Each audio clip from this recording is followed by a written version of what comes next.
तो आज हम इस वीडियो में कंटिन्यू करेंगे अपना चैप्टर क्लास 10 का एनसीईआरटी का फर्स्ट चैप्टर फर्स्ट फ्लाइट का first chapter a letter to God, जो कि जीएल फोंटिस ने लिखा है। तो हमने पिछली वीडियो में इस ओरल कॉम्प्रिहेंशन चेक तक पढ़ लिया था, इस ओरल कॉम्प्रिहेंशन चेक तक, और हमने आपको जो है ऐसे भी कहा था कि इस ओरल कॉम्प्रिहेंशन चेक को ट्राई करना अपने आप। तो अब हमें इस वीडियो में इसके आगे से कंटिन्यू करेंगे। तो जो है अब मैं कंटिन्यू करता हूँ reading. But in the hearts of all who lived in that solitary house in the middle of the valley there was a single hope, help from God. पर सबके दिलों में जो उस घर में रह रहे थे, चाहे वो लैंचो हो, चाहे वो लैंचो की पत्नी हो, चाहे वो लैंचो के बच्चे हो, जो उस घर में रह रहे थे, जो घर जय वैली के जय ऊपर लोकेटेड था, उन सब के दिलों में सिर्फ एक ही होप बची थी जिंदा रहने की। उनके दिलों में बस एक ही होप बची थी, वो थी हेल्प फ्रॉम गॉड, कि उन्हें जो है गॉड से हेल्प मिल जाए, भगवान से मदद मिल जाए। Don't be so upset even though this seems like a total loss, remember no one dies of hunger। इतना दुखी मत हो। ये हमें दिख रहा है कि ये हमारा बिल्कुल टोटल लॉस हो गया, पर लेकिन ये भी याद रखो कि ऊपर वाला वो भगवान किसी को भी जब भूख से नहीं मारता। That's what they say। ऐसा कहा उन सब लोगों ने कि no one dies of hunger, कोई भी भूख से नहीं मरता। All through the night Lencho thought only of his one hope. पूरी रात पूरी रात लेंचो बस एक ही बात सोचता रहा, वो थी अपने होप के बारे में, अपनी आस के बारे में सोचता रहा कि जय मुझे जय गॉड से मदद जरूर मिलेगी। Whose eyes as he had been instructed see everything even what is deep in one's conscience. और उसकी आंखें भी यही आस में बैठी थी, जो कि इस गलत सही को देख सकती है। कॉन्सेंस मतलब हो सकता है, कॉन्सेंस मतलब होता है मतलब कि जय राइट और रॉन्ग को महसूस करने की इनर सेंस, राइट और रॉन्ग को महसूस करने की जो हमारी इनर सेंस होती है। ये यहाँ पे लिखा है कॉन्सेंस का मतलब। तो जय कि जो उसकी आंखें थी वो भी जय यही होप में बैठी हुई थी। Lencho was an ox of a man. Lencho जय खेत का सांड था। यहाँ तो इसका मतलब ये है, इसका मतलब हंसी में मत लेके जाइए। इसका मतलब है कि लेंचो कोलू के बैल की तरह अपने जो खेत में काम करता था।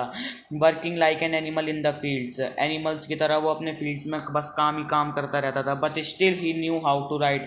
पर ये मत समझिए कि जो वो फार्मर था तो वो जो अनपढ़ होगा, वो ऐसे जो पूरी जिंदगी काम करता रहा तो वो अनपढ़ होगा, पर ऐसा नहीं है।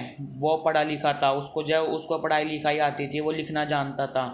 The following Sunday at daybreak he began to write a letter. फिर जब उस हफ्ते जो संडे आया, उस दिन उसने जो है, उस दिन तो ब्रेक होता है, संडे को तो सब जो छुट्टी रखते हैं, तो वो उस दिन जो है अब वो उस दिन वो अपना जो है पेन और पेपर लेके बैठा और उसने लेटर लिखना शुरू कर दिया। Which he himself would carry to town, जो जिस लेटर को वो अपने आप जो है शहर तक लेके गया, क्योंकि वो तो वैली में रहता था, तो वो अपने आप जो है पैदल चल के जो है शहर तक उस लेटर को लेके गया। And place in the mail it was nothing less than a letter to God.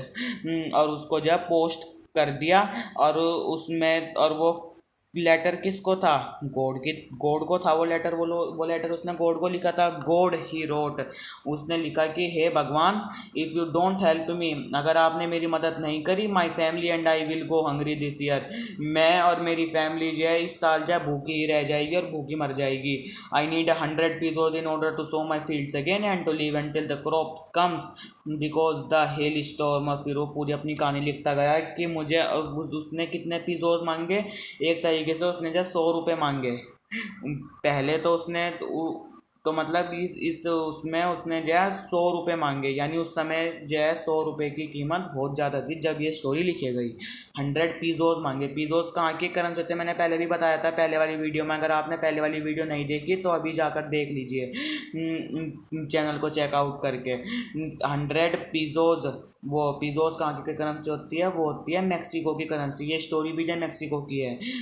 तो जो है तो उसने अपने सर्वाइवल के लिए 100 रुपये मांगे। उसने कहा कि मुझे जो है क्रॉप्स को दोबारा उगाने के लिए और जब तक क्रॉप्स उगेगी तब तक जीवित रहने के लिए मुझे जो है 100 रुपये चाहिए, मुझे और मेरी फैमिली को, क्योंकि हेल स्टॉर्म, फिर उसके आगे डॉट डॉट डॉट है, यानी उसने अपनी पूरी कहानी बता दी। He wrote to God on the envelope, उसने एनवलप पे यानी जिसमें वो लेटर पोस्ट करते हैं तो उसने उसमें लिखा टू गॉड, यानी उसने एड्रेस की जगह लिखा कि ये चिट्ठी मैं भगवान को पोस्ट करना चाहता हूँ। Put the letter inside and still troubled, उसने लेटर को उस एनवलप के अंदर रखा और उस जो है फिर उसके बाद जो है टाउन गया एट द पोस्ट ऑफिस में, और फिर उस एक स्टैंप लगाई उसमें और उस लेटर को फिर उसने जो है मेल बॉक्स में डाल दिया और लिख दिया कि ये जो ये लेटर टू गॉड है, यानी ये गॉड के लिए भगवान है। तो जो है ये क्या कहते हैं, one of the employees who was a postman and also help at that post office, एक एम्प्लॉय पोस्ट ऑफिस का जो कि पोस्टमैन था और वो थोड़ी बहुत मदद पोस्ट ऑफिस में भी करता था, यानी वो पोस्ट ऑफिस में भी थोड़ा बहुत काम करता था, पर एक्चुअली वो था एक पोस्टमैन जो कि जब लेटर्स इधर से उधर लेके जाता था। वेंट टू हिज बॉस, तो वो अपने बॉस के पास गया, हंसता हुआ गया वो अपने बॉस के पास, laughing heartily, and showed him the letter to God, और उसने जो है अपने बॉस को जो है वो लेटर दिखाया जो कि गॉड को लिखा गया था। Never in his career as a postman, उसने अपने करियर में अपने एज अ पोस्टमैन उसने अपने करियर में कभी भी इस एड्रेस को में उसने कभी कोई लेटर नहीं दिया और ना ही वो इस एड्रेस को जानता था अपने करियर में। तो जो पोस्ट मास्टर था यानी जो उसका बॉस था, अ फैट अमिएबल, फैट तो यानी मोटा और अमिएबल मतलब फ्रेंडली और प्लीजेंट, ये यहाँ लिखा है अमिएबल का मतलब। अमिएबल मतलब कि फ्रेंडली, जो है फ्रेंडली हो और प्लीजेंट हो स्वभाव में, ऐसा ऐसा आदमी था वो। तो उसने जो है ऑल्सो ब्रोक आउट लाफिंग, तो शुरुआत में तो पहले वो भी हंसा बहुत तेज, but almost immediately he turned serious, पर लेकिन एकदम से फिर वो जो सीरियस हो गया। And tapping the later on his desk, और अपनी डेस्क को उस लेटर को जो है ऐसे रखने लगा, मतलब करते नहीं क्या हम लेटर को ऊपर नीचे ऐसे डेस्क में जब टैप करते हैं खड़ा करके उस एनवलप को, तो वैसे टैप करने लग गया और सोचने लग गया। फिर उसने जो कमेंट करा, what faith, I wish I had the faith of the man, क्या फेथ है इसका गॉड के ऊपर, फेथ मतलब विश्वास, कि उसके इस मैन का जो है गॉड के ऊपर कितना ज़्यादा विश्वास है, काश ये विश्वास मेरे अंदर होता। हु रोट दिस लेटर, जिस आदमी ने इस लेटर को लिखा है, काश उस आदमी का विश्वास भगवान के ऊपर मेरे में होता है ऐसा विश्वास। Starting up a correspondence with God, तो फिर उसकी ऐसा एक तो दो चीज़ कहा उसने, मतलब दो कमेंट करे कि जो है कि क्या फेथ है, क्या काश ये फेथ मेरे अंदर होता, और दूसरी चीज़ क्या होती मेरे अंदर, एक ये चीज़ मेरे अंदर होती कि जो है कोरस्पोंडेंस विद गॉड, यानी पत्र व्यवहार, यानी गॉड के साथ मेरा जो है पत्र व्यवहार, यानी मैं उन्हें पत्र भेजूँ, गॉड मुझे वापस रिप्लाई करके पत्र भेजे, तो ऐसा पत्र व्यवहार काश जो मेरा होता गॉड के साथ, ऐसा फेथ मेरा होता गॉड के साथ। तो ऐसा कहता है वो postmaster. So in order not to shake the writer's faith in God, तो वो जो है अब जिसने वो लेटर लिखा था यानी लेंचो का फेथ वो जो है डगमगाना नहीं चाहता था पोस्ट मास्टर। तो उसने क्या करा, the post master came up with an idea, तो पोस्ट मास्टर के दिमाग में एक आइडिया आया और उसने आंसर दो, क्योंकि भाई भगवान के पास तो जा नहीं सकता लेटर, तो उसने अपने आप लेटर को जो है आंसर करने की कोशिश करी। But when he opened it, पर जब उसने लेटर को ओपन करा, it was evident that to answer it he needed something more than goodwill, ink and paper, but he stuck to his resolution. He asked for money. तो जब वो जो letter खोलता है तो उसमें तो यही लिखा था कि मुझे जो 100 पीसोस चाहिए। तो फिर वो इंक और पेपर उठाता है, पर लेकिन वो कुछ लिखता नहीं है। बस उसके दिमाग में ये चीज़ आ जाती है कि अब मुझे जो है किसी तरह जो है पैसे इकट्ठा करके लैंचो को भेजने हैं। तो फिर वो कुछ पैसे तो अपने एम्प्लॉय से लेता है, अपनी सैलरी का पार्ट देता है, और जो उसके जो फ्रेंड्स वगैरह रहते हैं उनसे जो है पैसे लेता है as a act of charity के रूप में उनसे जो है पैसे लेता है। It was impossible for him to gather together the 100 pesos. ये उस पोस्ट मास्टर के लिए इम्पॉसिबल था कि वो जो है 100 पीसोस इकट्ठा कर सके, पर उसने जो है लोगों से जो है चैरिटी के रूप में जो है मांग मांग के उसने जो है हाफ से ज़्यादा pesos, more than half, so he was able to send the farmer only a little more than half, यानी हाफ से कुछ ज़्यादा पैसे वो जो इकट्ठा कर पाया। He put the money in an envelope. उसने जो मनी एनवलप में रख के लैंचो का एड्रेस लिखा, और उसमें कोई भी वर्ड नहीं लिखा, कोई भी सिग्नेचर नहीं लिखा, बस उसमें लिख दिया गॉड, कि भाई ये पैसे गॉड की तरफ से हैं। और बस यहाँ पे उसने अपना पोस्ट मास्टर ने लेटर पोस्ट कर दिया। तो फिर अब ये ओरल कॉम्प्रिहेंशन चेक है, इसको आप अपनी तरफ से करने की कोशिश करिए। मैं इसको बाद में कराने की कोशिश करूँगा, अपनी तरफ से देखूँगा मैं कराऊँगा नहीं कराऊँगा। मैं इसके ऊपर भी एक वीडियो डाल सकता हूँ। तो इसको आप फ़िलहाल अपने आप से करिए इस ओरल कॉम्प्रिहेंशन चेक को। अब मैं अपनी रीडिंग कंटिन्यू करता हूँ आगे। ये वीडियो अभी ज़्यादा लंबा नहीं हुआ, थोड़ी हम इस चैप्टर को हम निपटा लेते हैं पूरा। The following Sunday, Lancho came a bit earlier than usual to ask if there was a letter for him. तो अगले संडे, मतलब जो संडे आ रहा था, जब पोस्ट मास्टर ने लेटर लिख लिया तो जो उसके बाद संडे आना था, उस संडे में जब लैंचो आया और उसने जो पूछा कि उसके लिए कोई लेटर आया है क्या पोस्ट ऑफिस में। It was the postman himself who handed the letter to him while the postmaster experiencing the contentment of a man who has performed a good deed looked on from his office.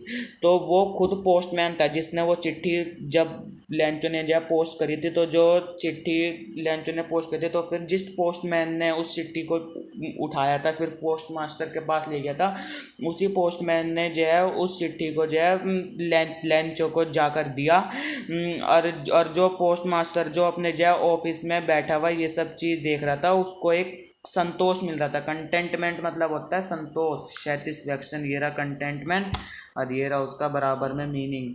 तो containment मतलब होता है संतोष। तो यानी post master को जो है उसको पैसे पोस्ट करके लैंचो को जो है पैसे देके एक बहुत अच्छा सेटिस्फैक्शन मिल रहा था, जो कि हर आदमी को अच्छा काम करने के बाद जो सेटिस्फैक्शन मिलता है वही सेटिस्फैक्शन उस पोस्ट मास्टर को भी मिल रहा था। और वो सारा दृश्य अपनी जो है ऑफिस से बैठ के देख रहा था। लैंचो showed note the slightest surprise on seeing the money. लैंचो को बिल्कुल भी सरप्राइज नहीं हुआ उन पैसों को देख के, क्योंकि उसे तो जो है पूरा विश्वास था, सच वाज हिज कॉन्फिडेंस, क्योंकि उसको तो पूरा कॉन्फिडेंस है कि गॉड उसको जरूर भेजेंगे पैसे। बट ही बिकेम एंग्री, और उल्टा वो जो एंग्री हो गया। यहाँ पे देखना आयरनी आएगी, एक बहुत बड़ी आयरनी, मतलब उल्टा आएगा कि जो हम जो एक्सपेक्ट करते हैं उसका जो अपोजिट आता है स्टोरी में, तो उसको कहते हैं आयरोनी। तो आयरनी आएगी अब यहाँ पर एक बहुत बड़ी। तो फिर वो जो है खुश होने के बजाय तो पैसे देख के और उल्टा है गुस्सा हो गया, क्योंकि जब उसने जो पैसे गिने तो वो जो है 100 पीसोस तो थे नहीं, वो तो 100 पीसोस से कम थे। तो फिर वो सोचता है, वो बोलता है कि God could not have made a mistake. God कभी गलती नहीं कर सकते। Nor could he have denied लैंचो but he had requested. और ना ही वो कभी जो है मुझे मना कर सकते जो मैंने जो मांग की है। तो इमीडिएटली लैंचो जो है गुस्से में जो है विंडो के पास जाता है पोस्ट ऑफिस की, वहाँ से जो है पेपर और इंक लेता है, और जो पब्लिक राइटिंग टेबल है, on the public writing table he started to write. Public writing table पे वो लिखना शुरू कर देता है इंक और पेपर से। और अब with much wrinkling of his bro. Wrinkling of his bro मतलब होता है ये आईब्रोज की, जो आईब्रोज होती हैं उसकी झुर्रियाँ। आईब्रोज में झुर्रियाँ नहीं हो जाती क्या? आपने देखा होगा, ये लिख रहा है यहाँ पर रिंकलिंग ऑफ हिज ब्रो। तो जो उसकी आंखों की झुर्रियाँ थी, उसके आईब्रोज की झुर्रियाँ थी, उनके साथ वो जो है लिखना शुरू करता है। और वो झुर्रियाँ और भी ज़्यादा चमकती है जब कोई जो है एफर्ट, यानी जब जब कोई गुस्से में या परेशान होकर लिख रहा होता है तो वो झुर्रियाँ और भी ज़्यादा चमकती हैं। तो उनके साथ वो जो है लिखना शुरू करता है और वो अपने आइडियाज़ को एक्सप्रेस करता है। When he finished he went to the window to buy a stamp, when he licked and then affixed to the envelope with a blow of his fist. तो वो क्या करता है, जब उसका लिखना पूरा हो जाता है उसके बाद वो जब विंडो के पास जाता है, वहाँ से एक स्टैम्प खरीदता है। लिक्ड मतलब होता है अपने उसको मतलब जीभ से चाट कर, लिक्ड मतलब होता है उसको जीभ से चाट कर उसको जो है चिपका देता है। एंड देन अफिक्स्ड, और उसको जो है एनवलप पर चिपका देता है। एंड उसको स्टैम्प को अपने, और उस जैसे जीप से चाट के उसको लगा के और फिर वो जब मुक्का सा मारते हैं ना, उससे फिर वो जो गिर नहीं सकता है स्टैम्प, बिल्कुल बिल्कुल वो वैसे ही करता है उसको चिपकाने के लिए स्टैम्प को। और the moment the letter fell into the mailbox, और जैसे ही उसने जब लेटर को पोस्ट करा मेल बॉक्स में, पोस्ट मास्टर ने तुरंत जाके उस लेटर को निकाल लिया और उस लेटर को खोला। तो उसमें क्या लिखा था कि God of the money that I asked for, कि गॉड मैंने जितने पैसे मांगे थे उतने नहीं आए मेरे पास सिर्फ 70 पीसोज आए। Only 70 pesos reached me, send me the rest, कृपया कर मुझको जो है बचे हुए पैसे भी भेज दो जल्दी, क्योंकि मुझे उनकी ज़रूरत बहुत ज़्यादा है। But don't send it to me through the mail, पर उसको जो है पोस्ट ऑफिस के जरिए पोस्ट कर कर मत भेजना, उसको जो है किसी और तरीके से जो है मेरे पास भेजना उन पैसों को, क्योंकि जो पोस्ट ऑफिस के एम्प्लॉयज़ हैं वो एक बंच ऑफ क्रूक्स है। यानी बंच मतलब होता है गुच्छा, क्रूक्स मतलब होता है चोर। बंच मतलब गुच्छा, क्रूक्स मतलब चोर। तो वो बोलता है लेंचो कि जो है पोस्ट ऑफिस के जरिए मत भेजना, क्योंकि जो पोस्ट ऑफिस के एम्प्लॉयज़ हैं वो जो है बंच ऑफ क्रूक्स है, यानी वो जो है चोरों का एक तरीके से गुच्छा है, यानी सारे चोर हैं। आप जो किसी और तरीके से जो बचे हुए पैसे भी भेज दो, क्योंकि मुझे बहुत ज़्यादा ज़रूरत है। और फिर लेंचो की ये लेटर लेंचो की तरफ से है। तो यहाँ पे आयरोनी क्या आई, आयरोनी ये आई कि हमने तो ये सोचा था, एस्पेक्ट मतलब होता है कि जो हम सोचते हैं कि हाँ अब तो ऐसा ही होगा। तो जो है मैंने क्या बताया था आपको आयरोनी का मतलब, मैंने आयरोनी का मतलब बताया था कि अपोजिट ऑफ अवर एस्पेक्ट। तो यहाँ पे एस्पेक्ट हमारा क्या क्या था, हम क्या सोच रहे थे कि भाई अभी जो है अब ये जब खुश हो जाएगा पैसों को देख के, और लेटर को जो है, और जो लेटर वो लिखेगा उसमें वो जो है गॉड को जो है थैंक्स करेगा। पर उसने और उल्टा क्या लिखा, उसने ये लिखा कि जो पोस्ट ऑफिस के एम्प्लॉयज़ ने जिन्होंने एक्चुअल में जिन्होंने असलियत में पैसे दे के लेंचो की मदद की थी, आखिर में लेंचो ने उन्हीं को जो है चोर बता दिया। तो ये यहाँ पे आयरनी थी कि जो हम सोच रहे थे उसका उल्टा हुआ। तो ये चैप्टर यहीं पे ख़त्म होता है। ये जो दो और ओरल कॉम्प्रिहेंशन चेक है इनको भी आप कर लीजिएगा। और जो ये हमारे थिंकिंग अबाउट द टेक्स्ट यानी ये क्वेश्चन आंसर्स है, ये वाले 4 क्वेश्चन आंसर, और अगले पेज पे भी तो हैं क्वेश्चन आंसर। हाँ, ये अगले पेज पे 2 क्वेश्चन और हैं, इनको भी आप कर लीजिएगा। मैं इसके ऊपर भी एक वीडियो ज़रूर बनाऊंगा आगे। तो चलिए मैं इस वीडियो को यहीं पे एंड करता हूँ। इस वीडियो के 2 पार्ट बने हैं, एक पार्ट इससे पहले बना है। अगर आपने वो पार्ट नहीं देखा तो आप उस पार्ट को जाके देख लो, ताकि आपका कुछ भी मिस ना हो जाए। और ये इसका सेकंड पार्ट है। 2 पार्ट में मैंने इस चैप्टर को ख़त्म कर दिया। अब एक पार्ट और आ सकता है या आएगा ही, चलो, जिसमें मैं ओरल कॉम्प्रिहेंशन चेक के क्वेश्चन आंसर्स और ये थिंकिंग अबाउट द टेक्स्ट के क्वेश्चन आंसर्स को डिस्कस कर लूँगा एक बार। तो चलो, अब ये वीडियो लंबी हो गई बहुत, मैं इस वीडियो को यहीं एंड करता हूँ। तो thank you and thank you very much.